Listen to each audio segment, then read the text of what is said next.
Muy buenas tardes, bienvenidas y bienvenidos. El Instituto Nacional para el Federalismo y el Desarrollo Municipal de la Secretaría de Gobernación, en colaboración con el Consejo Nacional de Evaluación de la Política de Desarrollo Social, Coneval, así como la Asociación Nacional de Universidades e Instituciones de Educación Superior, ANUYES, les damos la más cordial bienvenida el día de hoy a nuestra primera sesión del seminario El futuro del federalismo en México, denominada 200 años de federalismo en México, la cual tiene como objetivo reflexionar sobre el legado del federalismo mexicano, la situación que presenta hoy en día y los retos que se vislumbran en un mundo global.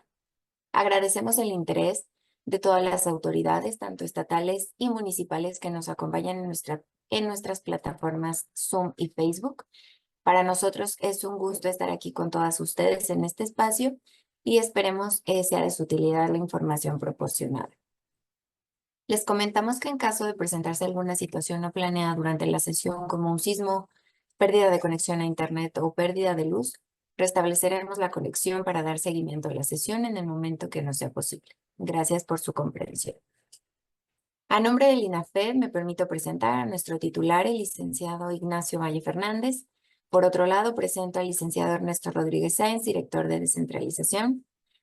Doy la bienvenida a nuestros ponentes del día de hoy, nuestros invitados del día de hoy, el doctor José Nabor Cruz Marcelo, secretario ejecutivo del Consejo Nacional de Evaluación de la Política de Desarrollo Social, y al doctor Fernando Coronado Franco, director general de Asuntos Jurídicos de la Asociación Nacional de Universidades e Instituciones de Educación Superior. Bienvenidos a ambos y a su equipo de trabajo.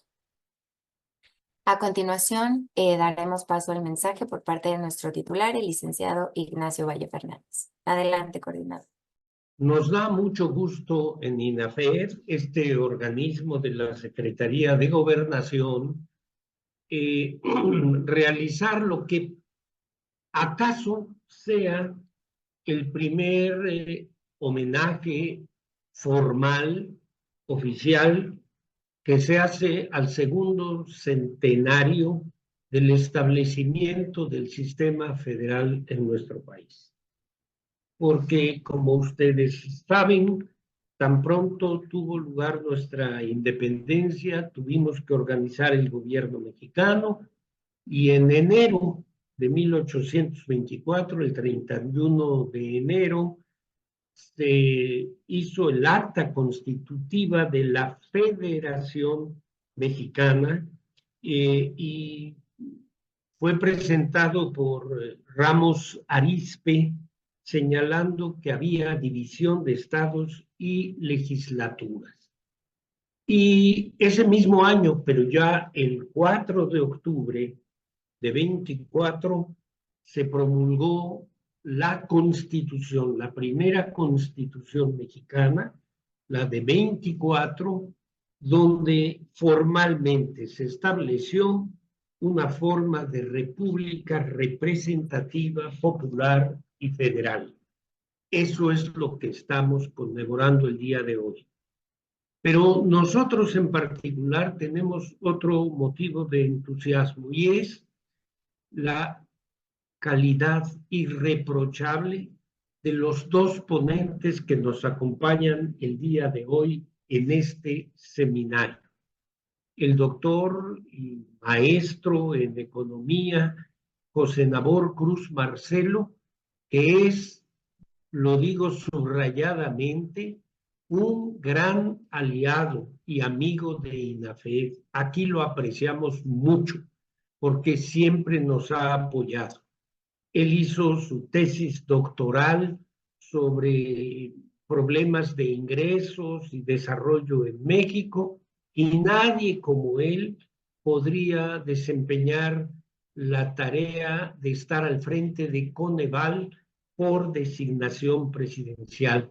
Su tesis fue galardonada con un premio anual de investigación económica que lleva el nombre del maestro Silva Herzog y pertenece al Sistema Nacional de Investigadores Nivel 1.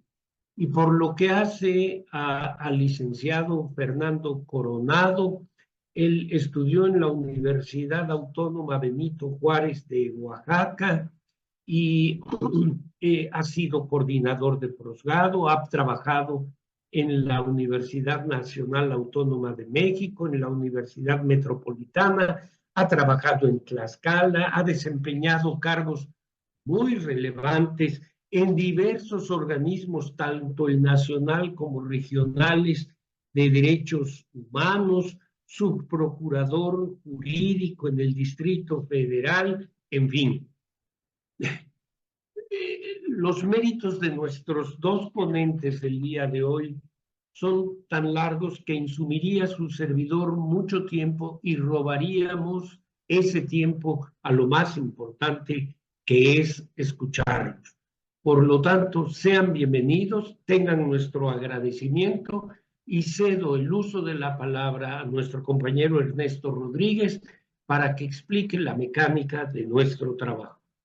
Bueno, muchas gracias. ¿Qué tal? ¿Cómo están, amigos y amigas? Nos da mucho gusto que nos acompañen el día de hoy, pues en este excelente seminario de reflexión sobre un tema fundamental, como lo explicaba nuestro titular, 200 años de federalismo en México. Es un tema fundamental y para ello, pues nuestros dos ponentes van a platicarnos en un formato tipo conversatorio, organizado en 3 bloques, moderado por nuestro titular, quien nos leerá 3 preguntas detonadoras, una por cada uno de los bloques, y los ponentes contarán con 12 minutos en cada una de sus 3 intervenciones, doctor José Nabor, doctor Coronado, y para ello también nos apoyaremos de un relojito que pondremos en la pantalla en la parte superior derecha, y pues sus intervenciones serán alternadas. Iniciaremos con el doctor Nabor, inmediatamente después le pediremos al doctor Coronado que tome la palabra, y así nos iremos en cada uno de los 3 bloques con las preguntas que enseguida nuestro titular irá leyendo una por una, y apreciamos nuevamente su presencia el día de hoy. Muchas gracias. Bien, pues dicho esto, vamos a iniciar el conversatorio. La primera pregunta detonadora es la siguiente: ¿cuál es el significado histórico de nuestro pacto federal? Como pregunta, y con 2 incisos: evolución y principales hitos que han marcado su desarrollo. En este bloque tiene la palabra, en primer lugar, el doctor José Nabor Cruz Marcelo. Muchísimas gracias. Pues muy buenas tardes a todas y a todos. Desde Coneval, como siempre, agradecemos las distintas invitaciones del INAFET a efectivamente colaborar y participar en los eventos que ustedes organizan. En especial, saludo con mucho gusto al licenciado Ignacio Ovalle Fernández, coordinador de esta institución, así como a todo su equipo de trabajo, y también no solamente a mi colega panelista, el doctor Fernando Coronado, sino también a aquellas personas que nos acompañan de manera virtual. Pues un gusto saludarles. Y bueno, antes de comenzar puntualmente a dar una opinión en torno a este primer planteamiento que nos comenta el licenciado Ovalle, ciertamente me parece importante destacar y recordarles un poco el contexto de las funciones del Coneval. En ese sentido, el Consejo Nacional de Evaluación de la Política de Desarrollo Social, somos una institución relativamente joven del Estado mexicano.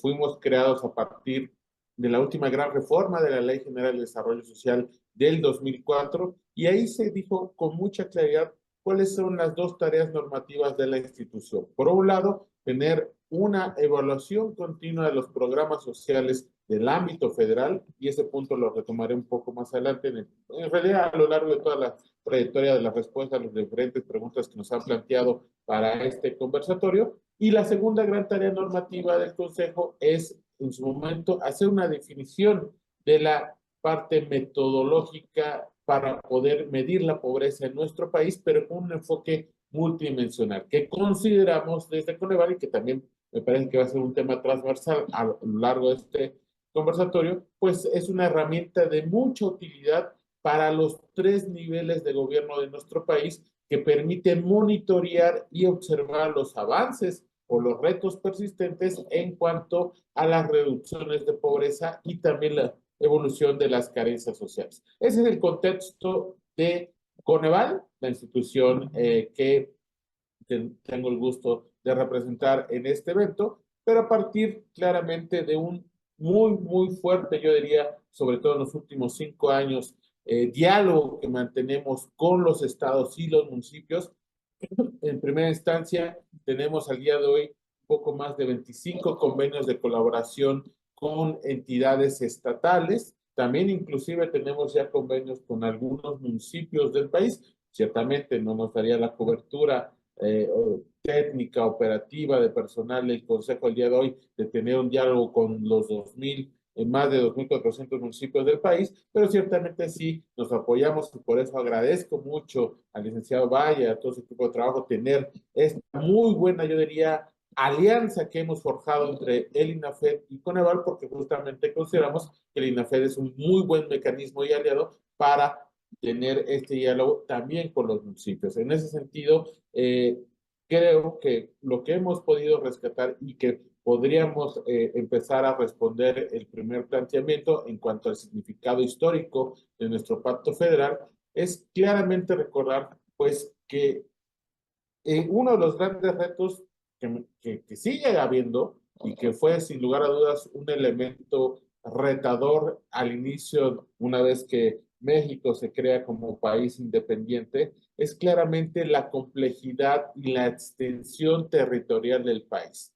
Y evidentemente el federalismo consideró fue una forma de gobierno que garantizaba la gobernanza. Desde aquellos primeros días post-independencia, evidentemente tuvimos varios episodios de luchas internas, transcurrió casi un siglo, se denota el movimiento de la Revolución Mexicana, a la culminación de nuevamente se plantea un cierto pacto que podría dar de nueva cuenta una nueva gobernanza y que ese ha sido sin lugar a dudas un origen que me parece ha tenido por un lado la búsqueda de un federalismo que dé estabilidad política, pero también social, económica y en diversos ámbitos que directa o indirectamente permita, pues desde luego, el desarrollo económico, el desarrollo social y sobre todo, pues garantizar un estado de bienestar de las personas. Entendido el bienestar claramente en un ámbito de estabilidad de gobernanza que permita así tener con mucha claridad las responsabilidades normativas, jurídicas, institucionales de los 3 niveles de gobierno del país, pero que permita eso, una muy adecuada gobernanza. Y ya, digamos que de una manera mucho más contemporánea, parte de ese federalismo mexicano, pues empieza a tener como objetivos incentivar el desarrollo de las distintas instituciones que justamente le dan ese fortalecimiento a la gobernanza del país. Podríamos hablar de cómo se consolida el Estado post Segunda Guerra Mundial. Tuvimos un crecimiento muy acelerado del Producto Interno Bruto, aquellos años 50, 60 del desarrollo estabilizador, donde se forjan los cimientos de varias instituciones que ahora mismo dan cuenta de el otorgamiento del ejercicio de algunos de los derechos constitucionales, pero que están en el ámbito social, como es la educación y salud, el desarrollo del IMSS, el desarrollo del ISSSTE, el fortalecimiento del sistema educativo nacional. Todo eso se da en la segunda parte del siglo pasado, justamente otra vez, entendiendo las corresponsabilidades que el federalismo que se construía a lo largo de ese periodo temporal, pues daba pie, insisto, a una muy buena gobernanza.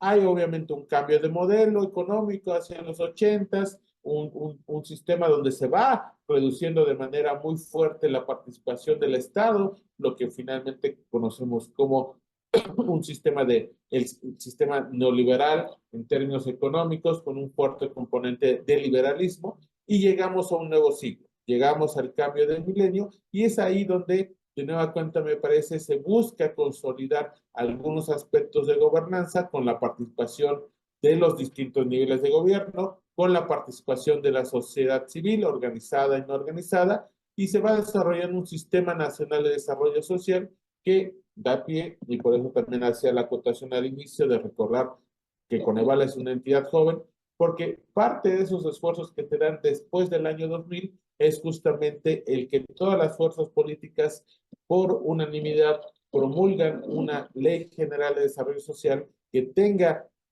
como uno de los elementos relevantes la creación del Coneval. Y me parece que también el Consejo, entre sus dos tareas normativas y con este fuerte diálogo con estados y municipios, ha abonado en el fortalecimiento del federalismo de nuestro país. ¿Por qué razón? Porque parte de la búsqueda no solamente de, en su momento, el desarrollo de la metodología de la medición multidimensional de la pobreza, un objetivo, les comparto, un objetivo muy claro que se tenía entre los integrantes del Coneval y la discusión académica que se da, es que pudiéramos llegar a tener una metodología que pudiera ser estimada no solo en el ámbito nacional, sino estatal, sino también en el ámbito municipal. Obviamente fue un gran esfuerzo de consolidar aquellas fuentes de información oficiales disponibles que permitiera forjar la estructura de la medición multidimensional de la pobreza en nuestro país, pero con ese objetivo, y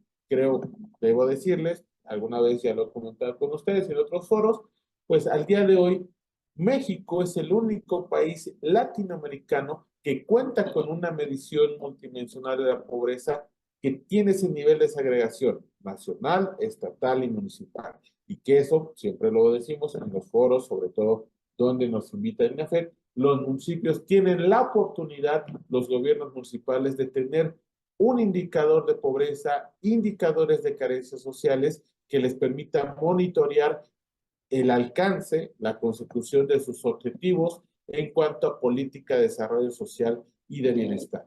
Esa parte me parece que ha sido muy, muy relevante, insisto, en cuanto a que se cuente con herramientas de pobreza, pero también debo decirles, pues ciertamente la parte de que nosotros desde Coneval hemos coasesorado, coadyuvado en que los estados puedan ir construyendo sus sistemas de monitoreo y evaluación. Seguramente en las siguientes participaciones ahondaré en esa parte, pero voy cerrando la idea en cuanto a que ha sido un camino largo. Ciertamente la construcción del federalismo en nuestro país ha creado instituciones que permiten ahora mismo en el año 2024 consolidar el ejercicio de derechos sociales, que son parte de los objetivos de análisis del Coneval, pero que también consideramos ha sido muy relevante en cuanto a ir alcanzando buenos niveles de bienestar y desarrollo social del país. Un camino muy, muy largo, pero que me parece que afortunadamente en estos años de federalismo, pues ha avanzado en ciertos aspectos de manera positiva. Concluyo con esto esta primera intervención. Muchas gracias.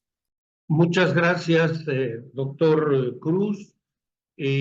Ahora, con la misma temática, invitamos a realizar su intervención al doctor Fernando Coronado, de quien hice mención de sus méritos académicos, pero me faltó decir que su función actual es la de director general de Asuntos Jurídicos de ANUYES, es decir, la Asociación Nacional de Universidades e Instituciones de Educación Superior, que agrupa a 200 universidades e instituciones de educación superior, 181 públicas y 30 particulares.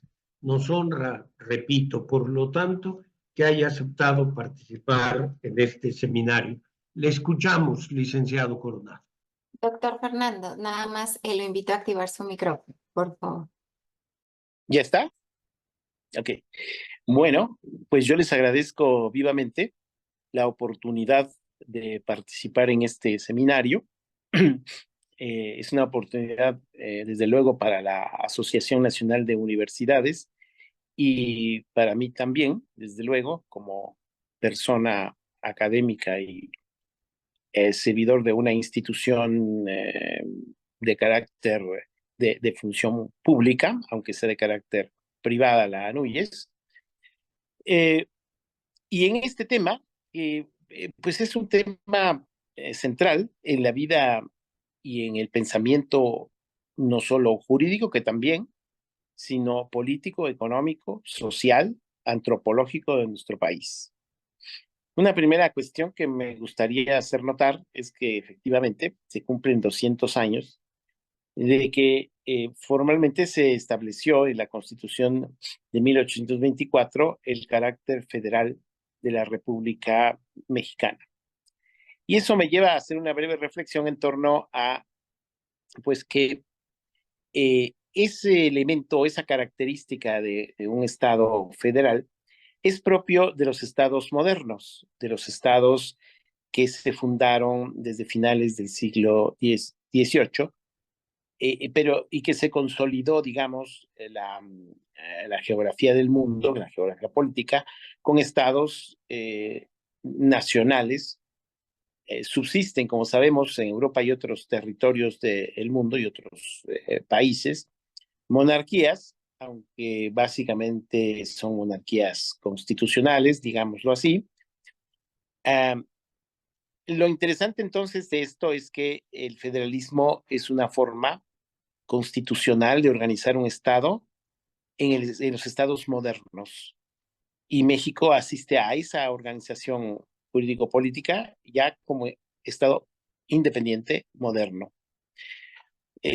Recordemos que hay otros estados en América Latina, nada menos que como Brasil, dije nada menos por ser el territorio más vasto de la soberanía de un estado nacional como es Brasil, Argentina, y desde luego México somos estados federados o federaciones de estados. Uh, Estados Unidos, que inaugura desde el punto de vista de los estados modernos esta forma de organización, y otros países muy importantes como la Federación Rusa. De tal forma que el federalismo es una forma de organizarse de las naciones modernas y es una forma que considera la identidad antropológica, sociológica, política de las regiones que la conforman, reconociéndoles, como dice la Constitución mexicana, pues la calidad de estados libres y soberanos. Nuestra Constitución actual, lo que es el desarrollo, es el resultado del desarrollo de nuestro federalismo y contiene pues todos los elementos propios de la caracterización de un Estado federal en la distribución de competencias entre los órganos de gobierno federales y los estaduales. Aunque todos bien sabemos que como Estado integra la Comunidad de Naciones, quien representa a la nación mexicana, pues es el ejecutivo del Estado federal, del mexicano. La otra cuestión, nace así y nace interesante, hay que decir, como un Estado federal, en el contexto en el que unas ciertas corrientes políticas de ese tiempo, del siglo XIX, preferían un Estado centralista. Recordemos las bases constitucionales de 1836, que además de que planteaba al Estado mexicano como un Estado centralista, contenía un llamado supremo poder conservador, es decir, claramente la visión centralista está relacionada o estuvo relacionada en el siglo XIX con el movimiento conservador que en ese tiempo y en este existen. De tal forma que nosotros debemos consolidar nuestro federalismo. Ahora bien, el mundo ha cambiado. México ha cambiado. ¿En qué sentido? Pues en múltiples sentidos. Pero algunos de los más relevantes es que hoy existe la capacidad, por ejemplo, de desarrollar normas técnicas especializadas en diferentes materias, como salud pública, educación, atención de la pobreza, medición de la pobreza, como lo acaba de decir el doctor Nabor. Bueno, hay una multiplicidad de cuestiones que hoy se atienen o deben de atenerse a la autoridad científica y técnica para su atención, regulación y solución como cuestiones problemáticas. Esto me parece a mí fundamental porque debe de impactar nuestra nueva comprensión del federalismo. Por otra parte, es necesario unificar ciertos criterios. Por ejemplo, ya desde el finales del siglo pasado, pero en este claramente, se definió una cierta materia que era la del procedimiento penal como una materia general. Hay un código, una norma general, el Código Nacional de Procedimientos Penales. No se llama general, pero es una norma general de aplicación concurrente que se entiende que los estados pueden desarrollar normas, pero el Código Nacional es suficientemente detallado y se aplica directamente por autoridades del Ministerio Público, jueces de diversas categorías, como los jueces que instruyen el asunto, los jueces que juzgan y los jueces que ejecutan la pena, pues pueden ser jueces federales o locales según la materia, pero aplican la misma codificación. Además de ese código, hay una ley general para la solución de casos sin necesidad de juicio, ¿no? La ley general de aplicación de sanciones y otras normas generales en torno a el asunto penal o la justicia penal. Todavía no existe un código nacional penal, están contenidos los delitos y las reglas de aplicación a esos delitos cuando se cometen los actos delictivos. Pero en todo caso es un elemento muy interesante de ver cómo no solo subsiste, sino que se aplica el federalismo con una norma emitida por el Congreso de la Nación. No es una norma emitida por el Congreso Federal, pero que la aplican entidades federativas, el Fuero Federal desde luego, y eso no representa una merma al federalismo, ni representa tampoco una limitación a la soberanía estatal, siendo que esa materia del procedimiento penal era una típica materia de carácter estadual. Había un código federal de procedimientos penales y códigos locales. Lo mismo se puede decir de otras legislaciones como el procedimiento civil, ¿no? Y que también era de carácter local y ahora tiende a ser federal.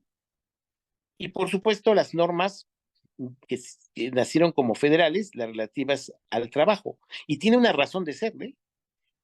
El desarrollo de las normas federales en materia laboral tiene una directa consecuencia en la administración de derechos fundamentales de los trabajadores.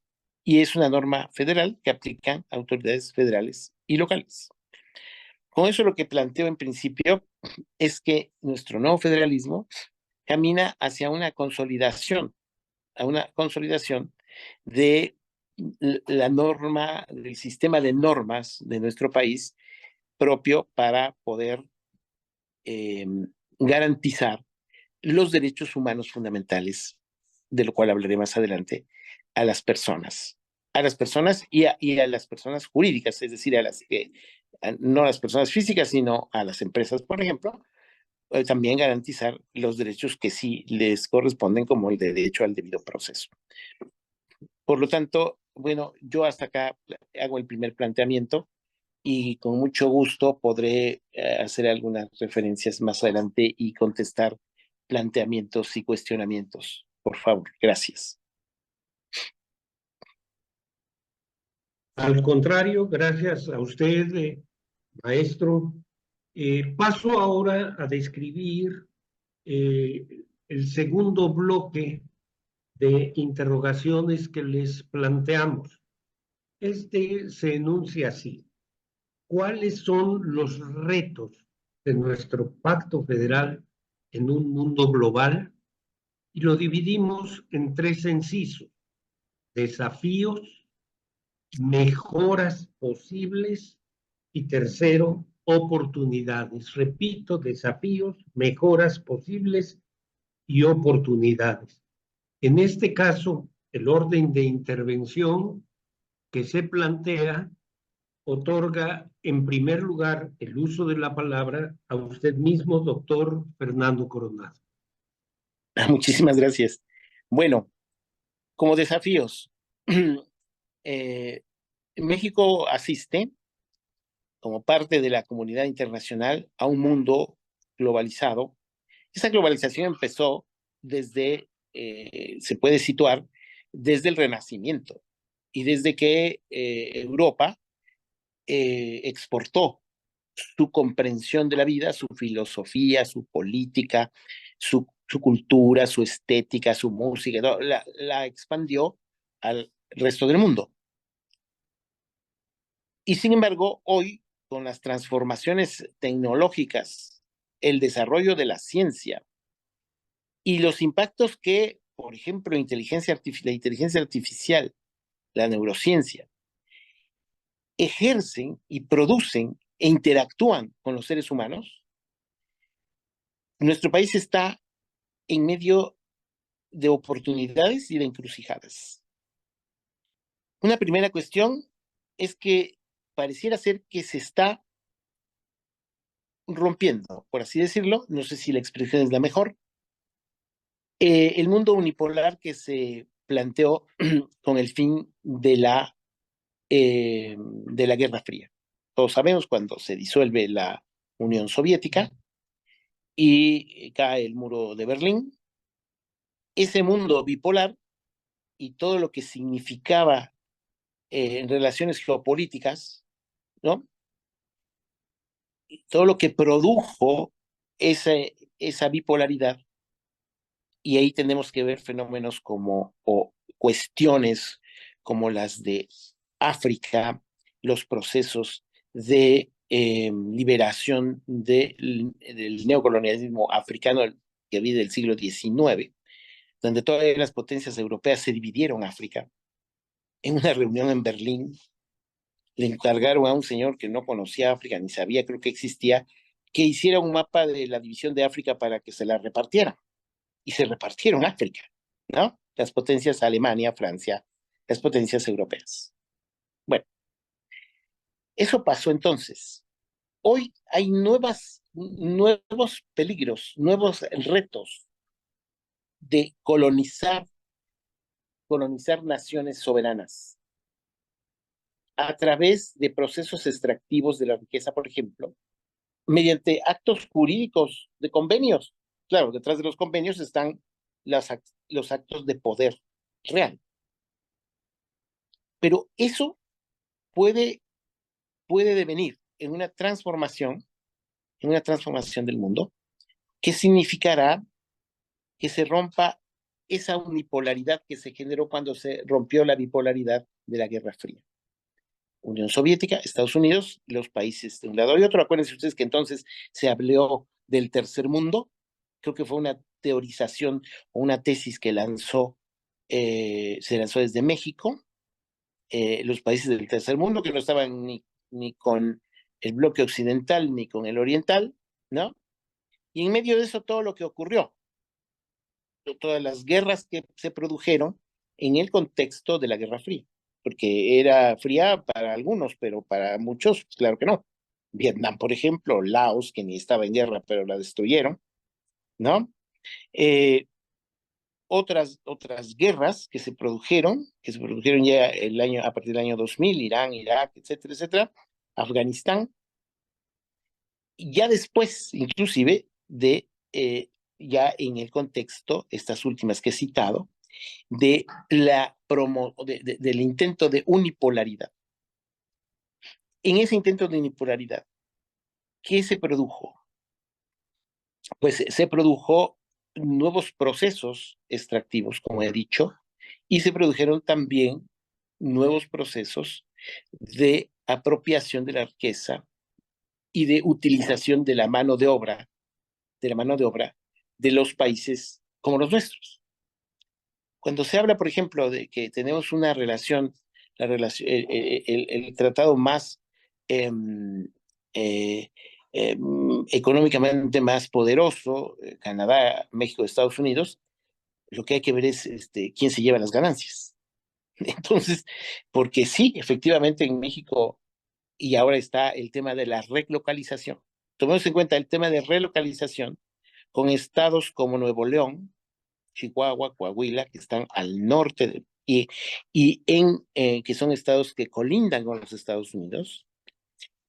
Es fundamental que esos estados formen parte de nuestra federación de una manera muy clara, en el sentido de que el federalismo debe ser una garantía de unidad del territorio, de nuestro territorio nacional. El federalismo como garantía de la unidad del territorio nacional. Y para sacar de cualquier posibilidad la idea de que los estados nacionales pueden, que integran la Federación Mexicana, pueden llevar a cabo actos jurídicos y jurídico-políticos que supongan una merma a la soberanía de la nación. Eso debe conservarse. Una de las cosas, de las cuestiones que deben de revertirse, es aquella reforma constitucional de 2014, la que conocemos como reforma energética. Eso es fundamental. Y es fundamental porque fortalecerá al Estado Nacional Mexicano y fortalecerá la rectoría del Estado Nacional en cuestiones que no deben de regirse por los principios del mercado, sino por los principios de la nación mexicana, por los principios de la soberanía en la explotación de los recursos que a México, que forman parte de la riqueza natural de nuestro país. Otra cosa, como estados que forman parte de una federación, pueden estos estados establecer interacciones cada vez más intensas con otros estados nacionales y con otros territorios, perdón, con otros territorios que conformen estados nacionales del mundo. Esto no solo se puede, sino será inevitable, porque la forma de hacer la comunicación ahora permite hacerlo, querámoslo o no. Pero todo eso debe de ocurrir bajo la persona jurídica Estado mexicano y bajo los principios constitucionales mexicanos que garantizan la soberanía de la nación. Por eso es tan importante tener en cuenta hoy día que en temas como la salud, por ejemplo, la obtención de medicamentos, la intervención del Estado federal es fundamental. Y es fundamental porque es quien tiene la autoridad científica y debe desarrollarla más a través de la ahora Secretaría de Ciencia, Tecnología, Educación e Innovación. Innovación, creo que no tiene educación todavía, Secretaría, aunque sería ideal que la tuviera, de Educación Superior. Entonces, aquí la idea, ¿cuál es? Que esos conocimientos que hoy se generan y muchos salen del control de quien los ha producido, deben de beneficiar a todos en la Federación Mexicana. Pero ciertas cuestiones, como instrumental, medicamentos, criterios de atención médica, etcétera, etcétera, deben de estar bajo el control de la autoridad federal y en coordinación y en armonía con las autoridades estaduales. En educación, es decir, la ley que todavía podemos decir relativamente nueva de educación superior, la Ley General de Educación Superior, y la Ley de Humanidades, Ciencias, Tecnología y Educación, que seguramente será impactada por la nueva Secretaría. Esas dos normas expresan de una manera muy interesante cómo puede ser el nuevo federalismo, cómo puede mantenerse la rectoría del Estado en el Estado federal y la participación intensa, la participación proactiva y activa, no solo activa, sino proactiva, de las entidades federativas y de los municipios. Los municipios deben ser yo creo, fortalecidos. Hoy en día, en municipios muy pequeños, yo les dije que estaba en el estado de Oaxaca, en el estado de, por ahora, el lunes ya regresaré a la Ciudad de México, en el estado de Oaxaca hay 570 municipios, 570 municipios con diversas capacidades de reacción política, jurídica, sociológica, médica, etcétera. Tenemos el proyecto del Istmo de Tehuantepec, del interoceánico. Ahí se están estableciendo infinidad de actores con diferentes pesos políticos frente al Estado mexicano. Inteligentemente se definió la intervención de varias entidades federativas, no solo los que directamente por su territorio pasa la vía férrea, sino más entidades federativas, pero eso supondrá que esas entidades deben tener un particular privilegio, no. Eso debe suponer que la rectoría del gobierno federal, de la autoridad federal, es fundamental, porque además las materias que se tratan tienen que ver con regulaciones federales, como vías de comunicación, etc.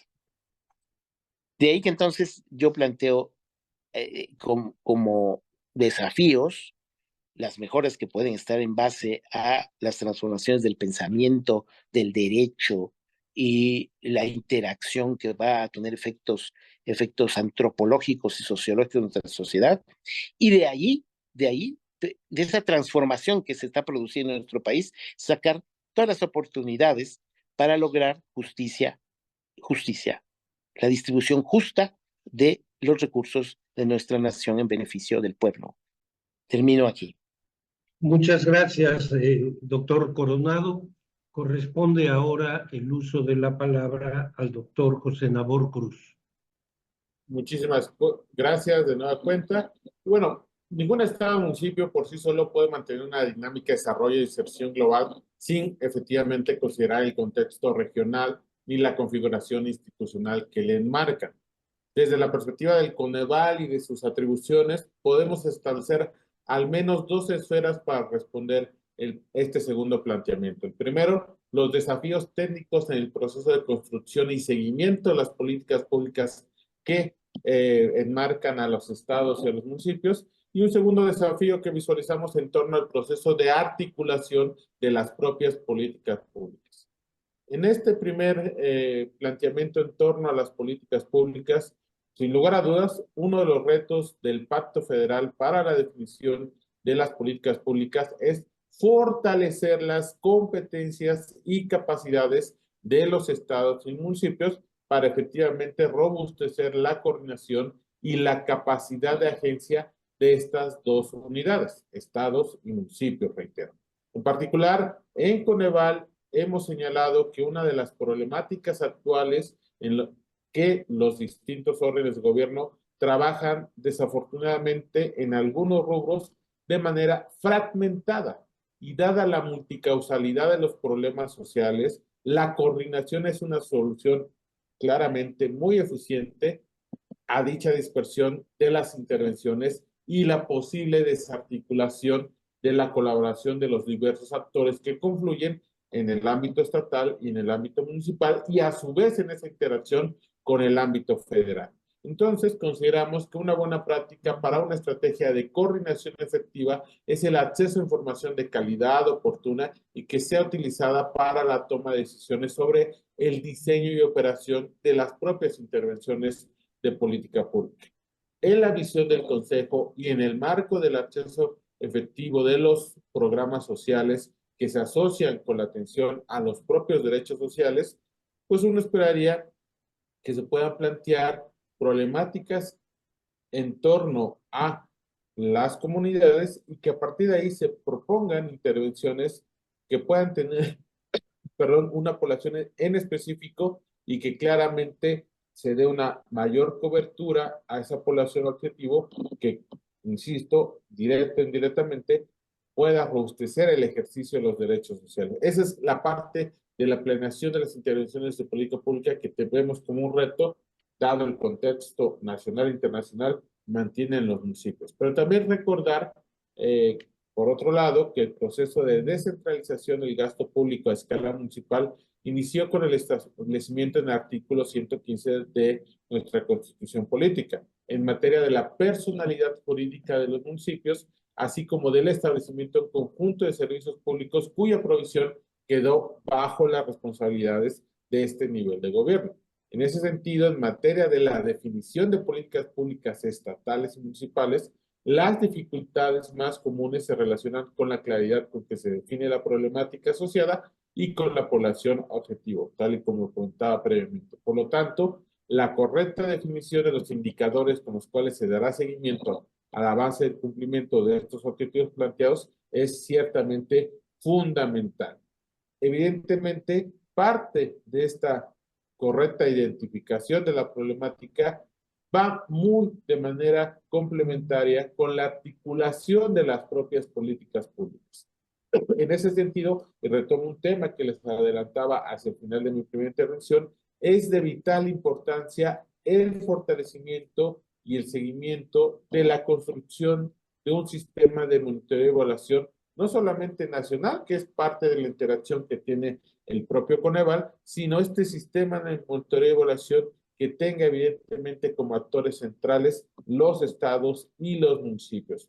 ¿Por qué razón? Porque consideramos que al lograr que un sistema de monitoreo y evaluación sea establecido en estos dos niveles de gobierno, pues se requiere claramente un fuerte esfuerzo constante y articulado de los gobiernos estatales, los gabinetes estatales, los presidentes municipales, los cabildos, toda una serie de actores que tienen que tener evidentemente la voluntad de construir en un sistema de monitoreo y evaluación que le dé el seguimiento puntual a sus diversas políticas públicas, pero evidentemente desde el ámbito de Coneval hacemos mucho énfasis a las políticas de desarrollo social y de bienestar. Obviamente eso requiere un arreglo institucional, que consideramos que también es un reto importante, dado el contexto, otra vez, nacional e internacional. ¿Por qué? Porque claramente, y con eso voy cerrando esta segunda idea, los retos en cuanto al dinamismo interno es muy diferente, ya lo decía el colega, a Oaxaca, que tiene más de 500 municipios, o a Baja California Sur, que tiene prácticamente menos de 10 municipios, pero ciertamente tiene polos de crecimiento y desarrollo que probablemente la mayoría de los municipios de Oaxaca dependen del ámbito interno y algunos municipios de Baja California Sur, como son obviamente Los Cabos o la propia La Paz, pues requieren su dinámica económica está claramente afectada, incidida por el ámbito internacional, los flujos de turistas evidentemente internacionales que llegan a esos dos municipios de gran vocación turística. Entonces, tenemos un país ciertamente muy diverso que sí tiene afectaciones en un contexto nacional interno, a un contexto global internacional, pero claramente consideramos, y con eso voy cerrando la idea, que ese fortalecimiento de una claridad en cuanto a la aplicación y desarrollo de diversas políticas públicas, afianzado de un buen sistema de monitoreo y evaluación a escala estatal y a escala municipal, que me parece que algunos municipios sí tienen ya esa buena práctica de un constante monitoreo y evaluación de su política pública, puede ser, sin lugar a dudas, una gran herramienta que a los municipios y a los estados les permite enfrentar los retos no solamente internos nacionales, sino los retos foráneos globales. Gracias. Muchas gracias, doctor Cruz. Paso a describir en qué consiste el tercer cuestionamiento. Se enuncia así: ¿cuál es el papel que pueden jugar los gobiernos locales en el federalismo mexicano? Y le ponemos tres incisos. 1. Desafíos y oportunidades para estados y municipios. 2. Autonomía para su gobernanza. Y 3. Acciones para mejorar la cooperación y coordinación entre los órdenes de gobierno. En este último bloque, rogamos que intervenga en primer término usted, doctor José Nabor Cruz. Muchas gracias de nueva cuenta, estimado licenciado Valle. Pues de nueva cuenta retomaré algunos de los aspectos normativos y tareas institucionales que tenemos desde Coneval. Consideramos pueden ser muy oportunos para justamente subsanar estos desafíos y plantear de manera robusta el alcanzar las oportunidades que al día de hoy podemos vislumbrar para los estados y municipios de México en el contexto y claramente con las propias características que hoy subsisten del federalismo nacional. En primera instancia, retomo esta idea de la construcción de un sistema de monitoreo y evaluación, porque claramente consideramos desde Coneval que son herramientas y la aplicación de estas herramientas son un mecanismo no solamente necesario, sino que claramente puede ser una herramienta que permita hacer más eficiente y más eficaz la evolución del presupuesto público a nivel federal, a nivel estatal y a nivel municipal. Obviamente sabemos muy bien, y creo que compagino con una parte que no mencioné en la intervención previa, de los retos que ahora mismo tienen sobre todo los gobiernos municipales, es ciertamente el tema tanto de la infraestructura tecnológica como la capacitación que desafortunadamente a veces no suele tener la oportunidad de incorporar una capacitación a servidores públicos de los gobiernos municipales. Entonces, un elemento que consideramos que puede evidentemente ampliar las oportunidades en torno a los estados y municipios para tener una mejor cooperación y coordinación entre los distintos órdenes del gobierno, que es el planteamiento que el licenciado Valle nos da en este tercer bloque. Un mecanismo que consideramos ha sido eficiente porque lo dicho de manera más coloquial, lo vivimos constantemente desde Coneval con estados y municipios, es la firma de convenios de coordinación técnica y evidentemente el diálogo y la participación que hay entre entidades federativas, municipios, y en este caso un ente gubernamental de la Administración Pública Federal, que es el Coneval. Entonces, si los municipios y los estados buscan esta figura de mecanismos de convenios de colaboración tripartita, claramente puede ser un mecanismo que fomente la cooperación y coordinación. Obviamente, esto también permitiría un planteamiento importante en cuanto a las asesorías y capacitaciones en materia, hablaré de manera específica del Coneval, de monitoreo, evaluación y el uso de información para los tomadores de decisiones y quienes desarrollan la planeación municipal, la planeación estatal, porque claramente mientras tengan ustedes, y hablo sobre todo a las personas que nos hacen favor de seguir este conversatorio, sus equipos de trabajo de servidoras, servidores públicos puedan robustecer sus capacidades y conocimiento indudablemente en técnicas de monitoreo y evaluación, podrán evidentemente tener un mayor conocimiento de la información disponible, gratuita, que instituciones como INEGI, el Coneval, ponemos a disposición de ustedes, gobiernos municipales, y que permitan, evidentemente, robustecer los diagnósticos que planteen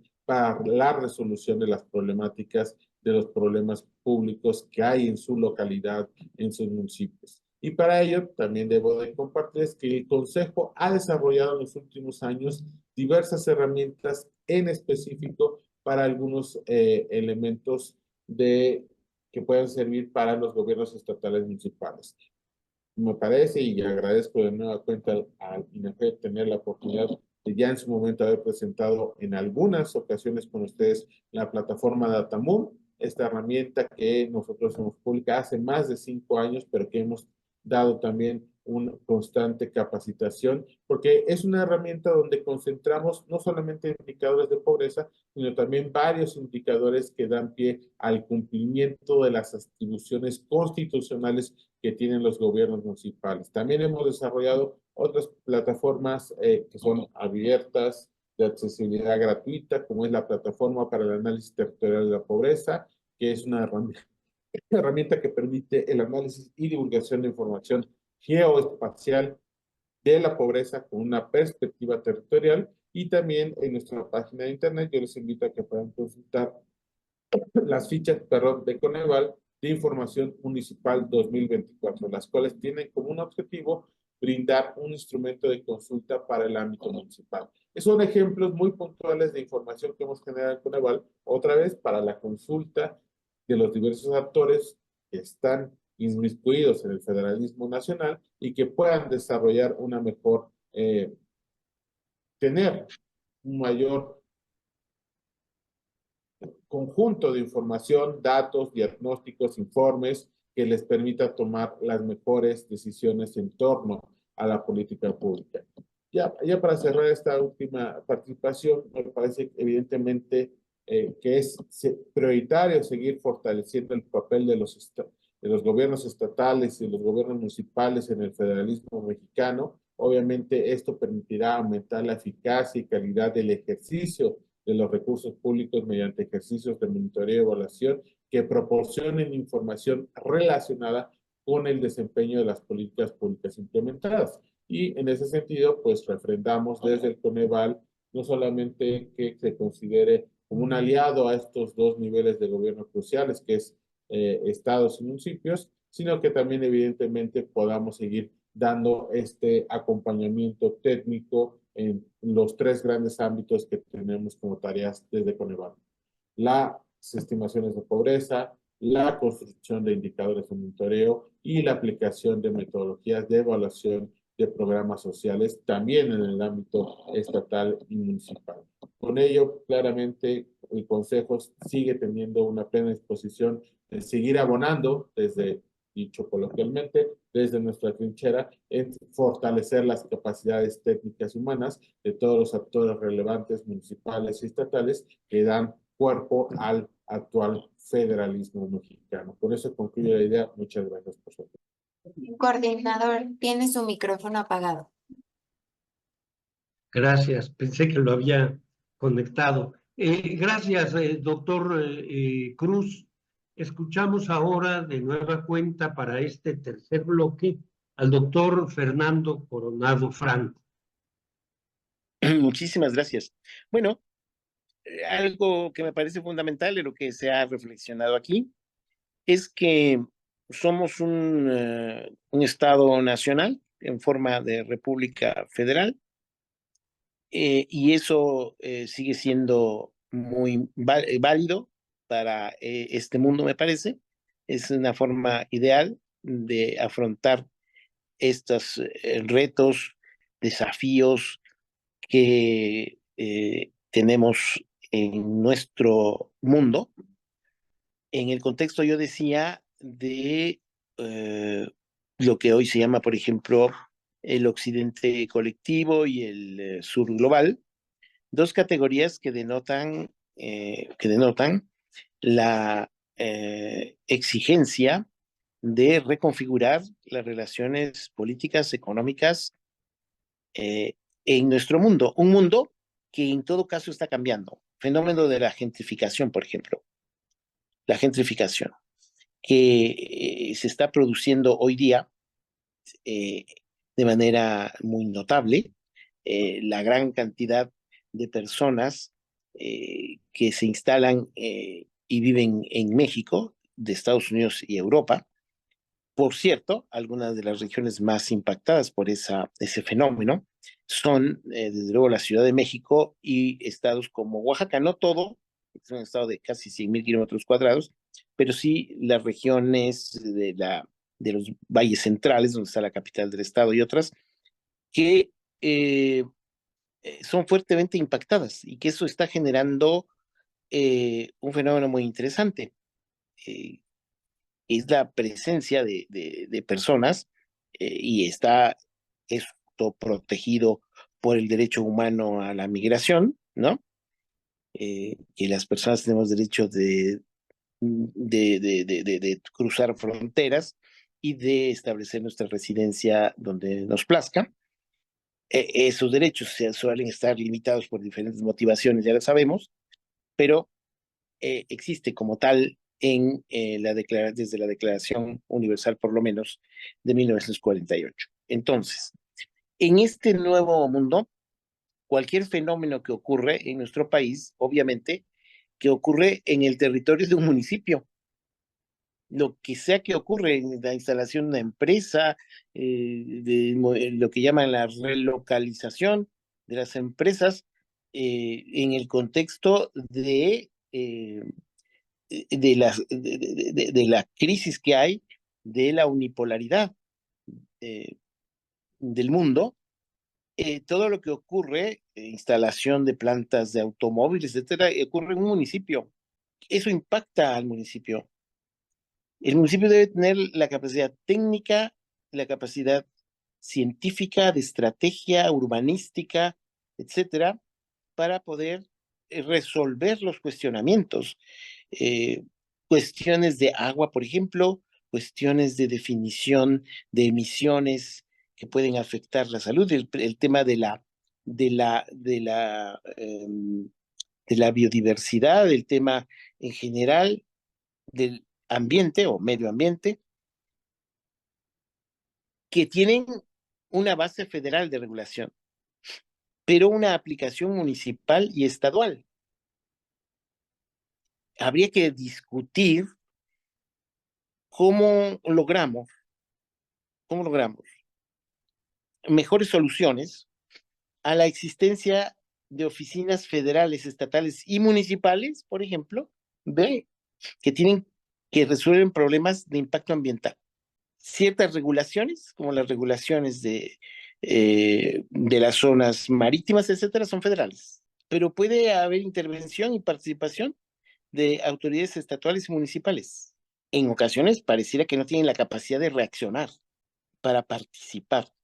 Necesitamos entonces aprovechar la circunstancia de que somos un Estado federal para fortalecer nuestros 3 niveles de gobierno bajo una conducción intelectual, no una conducción unilateral, sino una conducción intelectual de la regulación jurídica normativa federal en muchos de estos aspectos. Otros pueden ser perfectamente municipales y estaduales.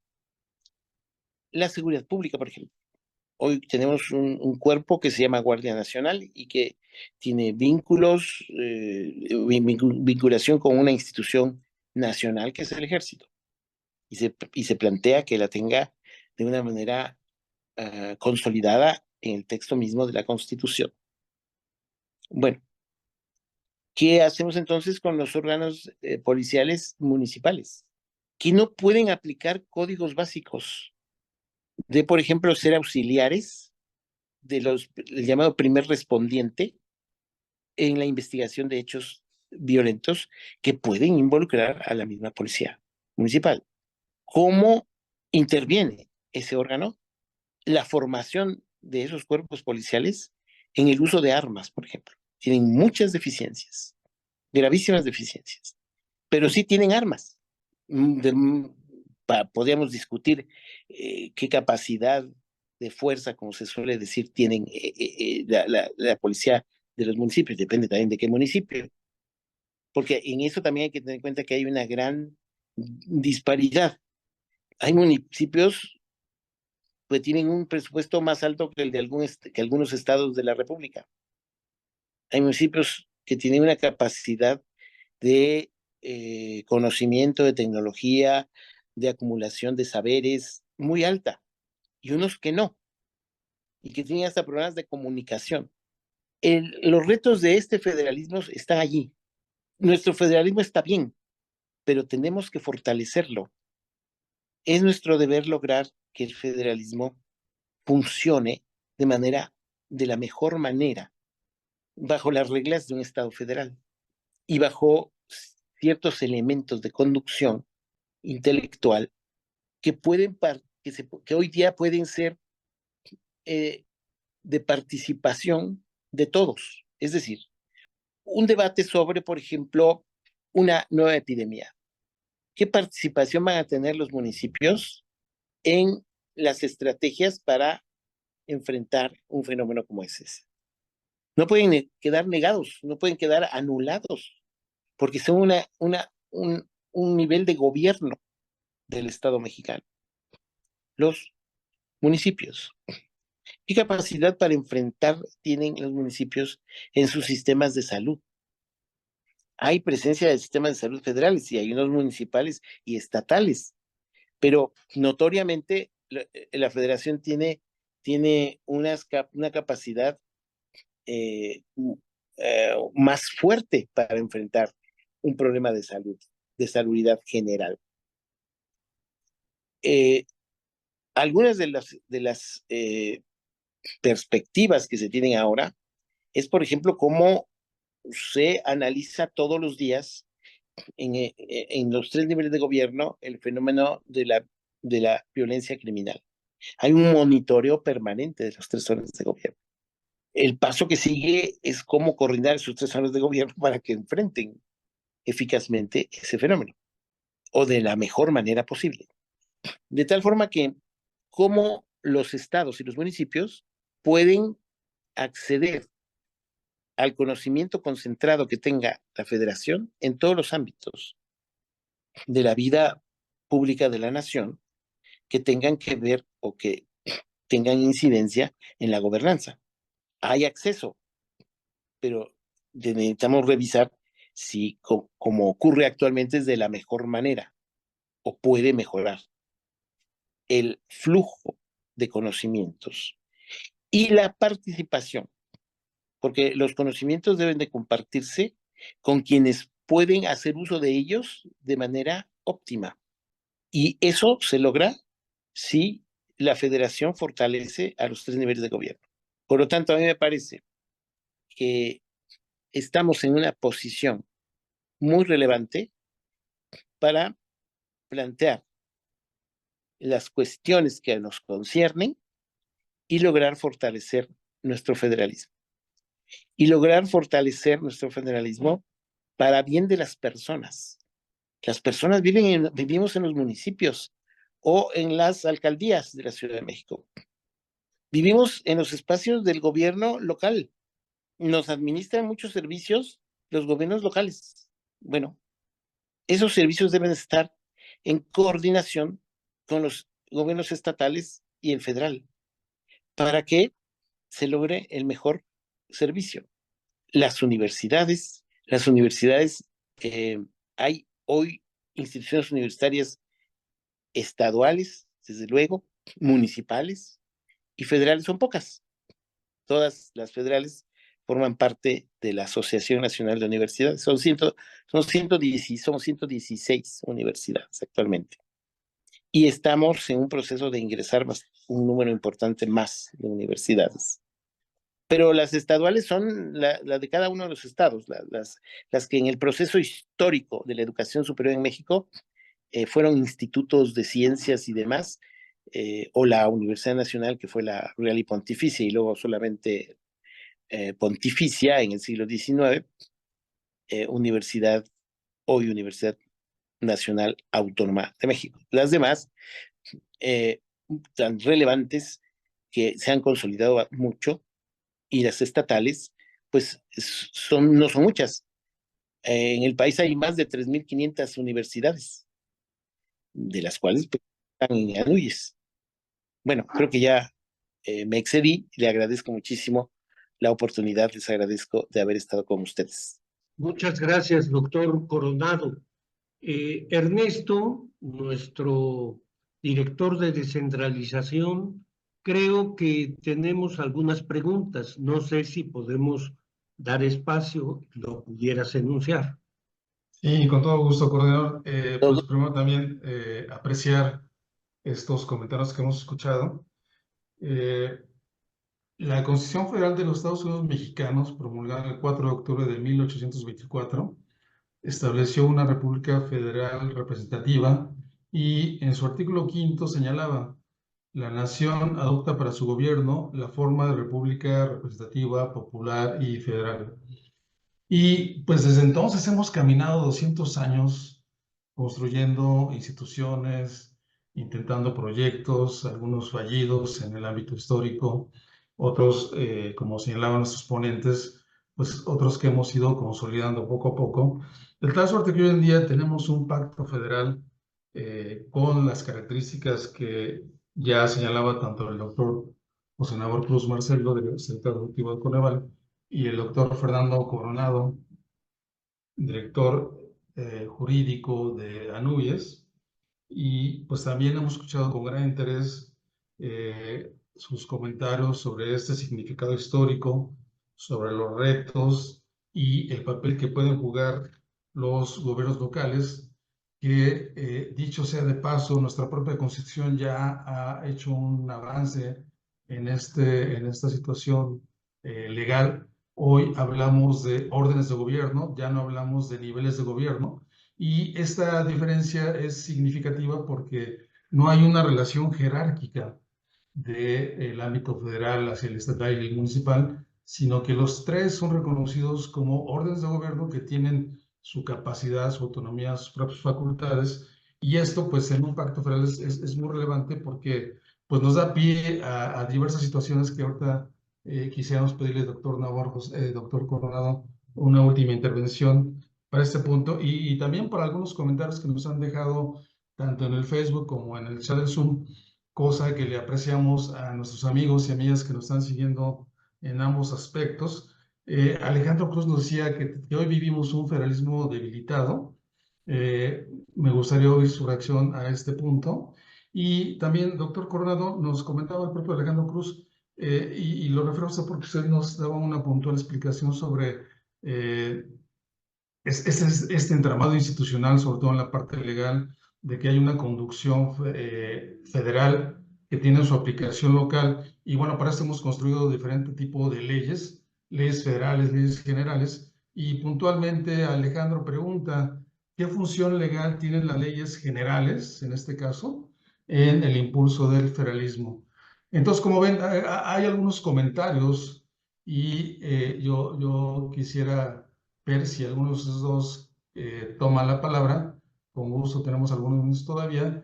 Y también, por supuesto, reiterar esta invitación a la gente que nos escucha para que si tienen algún otro comentario, alguna otra pregunta, que nos los pongan en el chat para nuestros ponentes. Por favor, adelante. A ver, doctor Coronado, si quisiera usted primero. Si abre su micrófono, doctor, por favor. Tal vez no lo escuchamos. Bueno, mientras activa su micrófono, hay una pequeña dificultad técnica. Le pedimos al maestro Cruz, José Nabor Cruz, que él pueda iniciar el comentario sobre este tema. Claro que sí, con muchísimo gusto. Bueno, agradeciendo los comentarios que nos han externado a través del colega Ernesto, algunas preguntas. Me parece que este tema, y sobre todo algunos de los comentarios que es sobre la parte de algunas leyes generales que pudieran o reforzarse o cuál sería un escenario normativo idóneo para tener una mayor presencia del federalismo y que es parte, creo, también de lo que de manera transversal hemos dialogado a lo largo de este conversatorio, pues sin lugar a dudas me parece que se recordarán, en mi primera intervención yo hablé sobre los retos que tenemos como país en un contexto de diferencias regionales y territoriales importantes. Y esto me parece que se traslada también a una heterogeneidad normativa, porque ciertamente hay diferentes normas y leyes en las diferentes entidades estatales del país, y si bien tenemos un marco homogéneo que le da cuerpo a las responsabilidades de los municipios, pues la interacción de estos con los estados depende de esa diferenciación normativa de cada una de las entidades estatales del país y obviamente de los municipios también hacia la federación. Pero me centraré, y perdón que lo acote en las tareas normativas de Coneval, pero creo que es un muy buen ejemplo de cómo vivimos al día de hoy esa heterogeneidad normativa. Y me refiero muy puntualmente a los muy distintos y diferentes cuerpos institucionales que hay en las distintas entidades en cuanto a la institución que está a cargo del proceso de monitoreo y evaluación de las políticas públicas a nivel entidad federativa.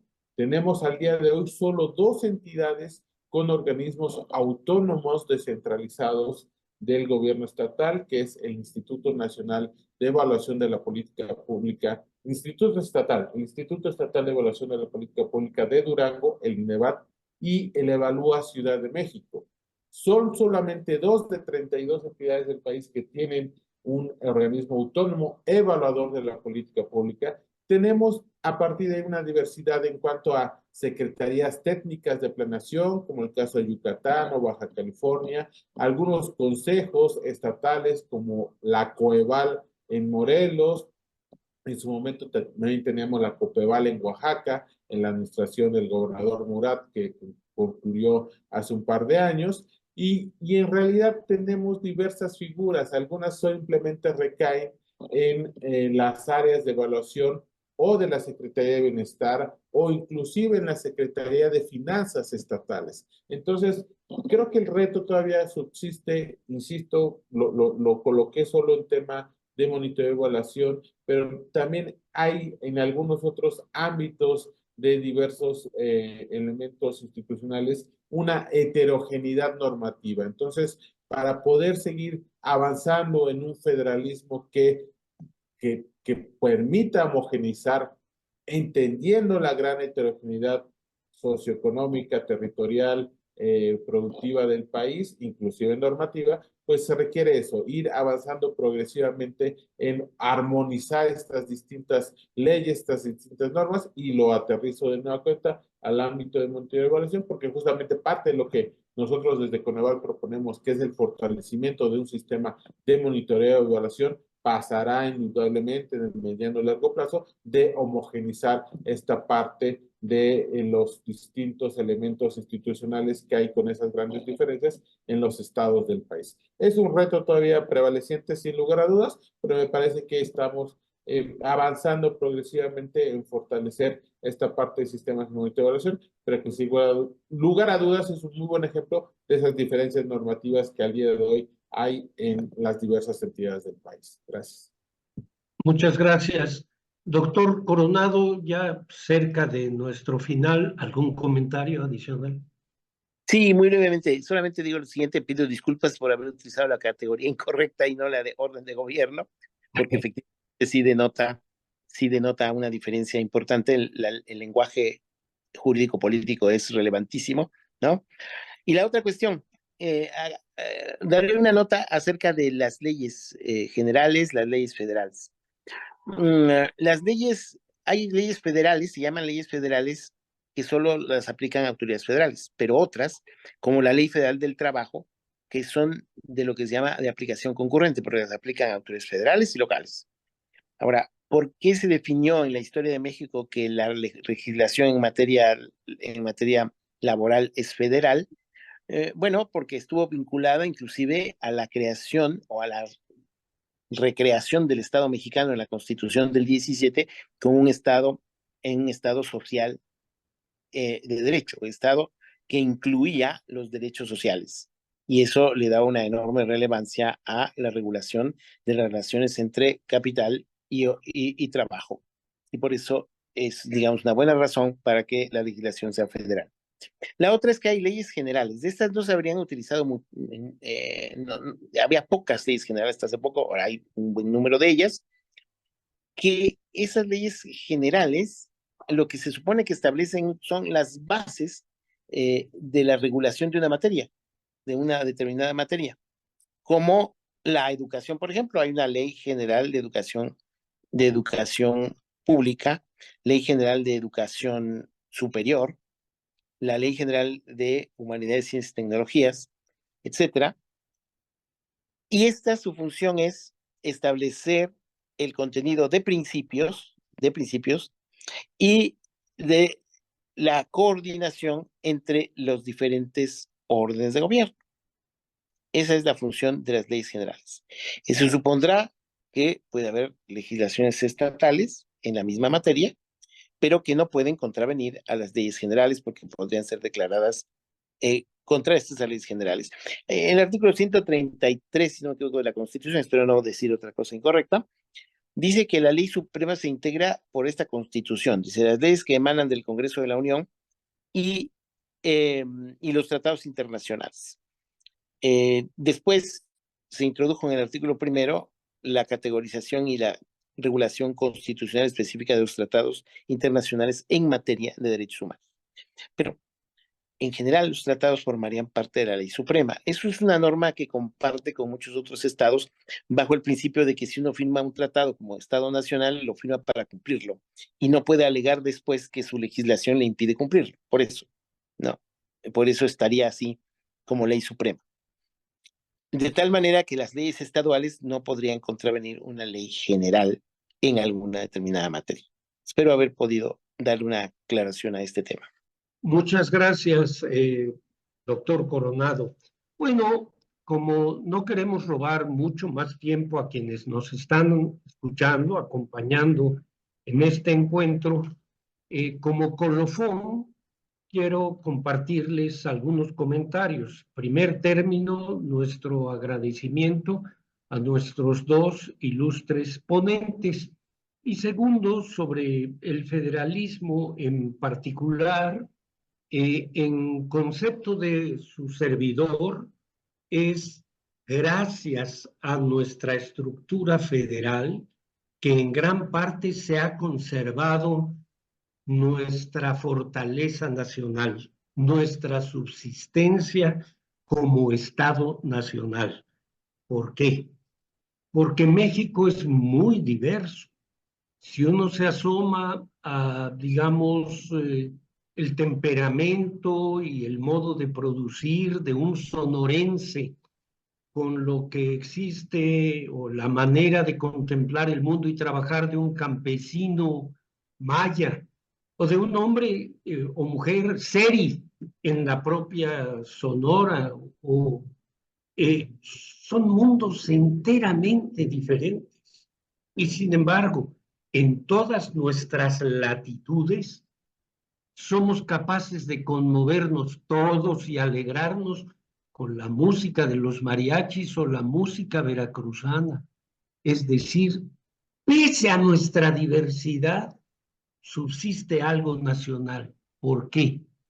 Porque el federalismo ha cumplido en México tres funciones que son esenciales a esa forma de gobierno: equilibrio, coordinación y flexibilidad.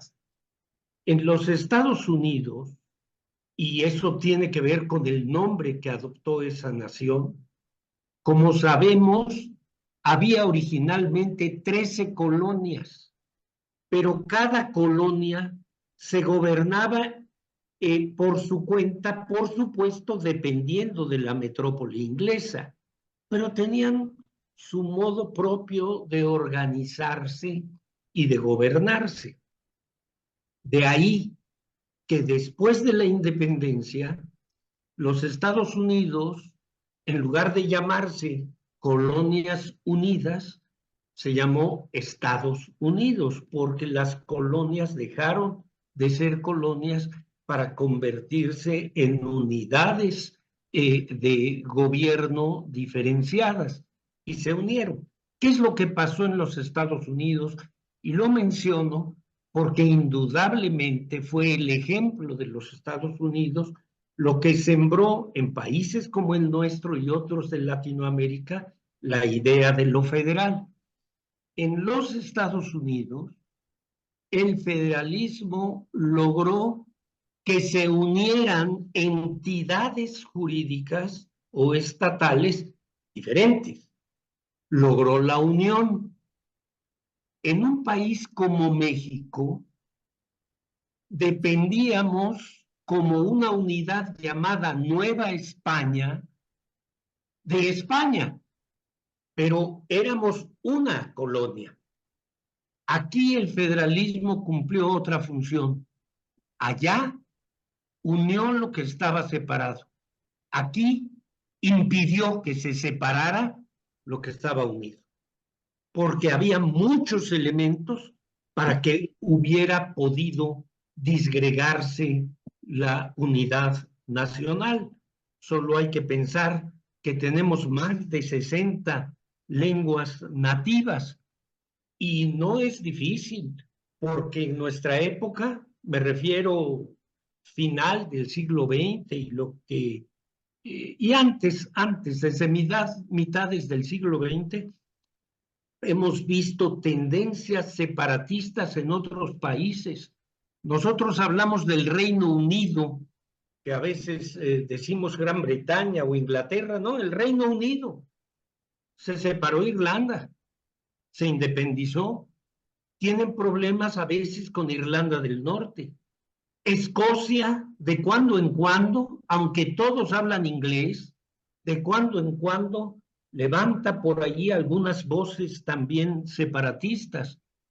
La Unión de Repúblicas Socialistas Soviéticas, la Unión Soviética, se disolvió el 26 de diciembre de 1991 y aquello que parecía absolutamente consolidado ya no pudo recuperarse cuando se estableció la Federación Rusa.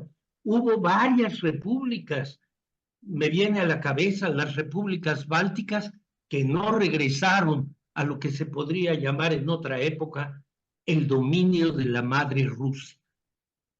En cambio, aquí en México seguimos siendo un solo país pese a las profundas diferencias regionales que tenemos. Hay que estar alertas, porque cuando no hay flexibilidad, la planta cede, deja pasar el agua. Cuando hay demasiada rigidez, el tronco se rompe, se troncha. En México hemos tenido equilibrio, coordinación y flexibilidad, pero hay que estar atentos, porque, por ejemplo, cuando utilizamos la expresión federalizar una acción, no nos suena a distribuir federalmente las responsabilidades, nos suena, y así es, a centralización, a que el gobierno federal, lo entiendo, asume una función nacional. ¿Y por qué? Porque tenemos, junto con lo regional, compromisos nacionales. El doctor Nabor ha aludido reiteradamente a la función que corresponde a Coneval. Pues sí, la lucha contra la pobreza y la desigualdad en todas partes del país tenía que ser y es y seguirá siendo por mucho tiempo una política nacional. Así que no me alargo más. Lo que quiero decir es que nuestro federalismo ha cumplido una tarea, una función eminente y que fue una decisión venturosa hace 200 años que aquellos primeros legisladores nos dejaran un Estado que sabe ejercer una distribución competencial en favor de la unidad y progreso de todos nosotros. A nuestros ponentes, absoluto reconocimiento. Y a quienes nos han acompañado, muchas gracias por haberlo hecho y en lo que hace a su servidor, por su atención. Muchas gracias. Gracias, buena tarde. Hasta luego, buena tarde.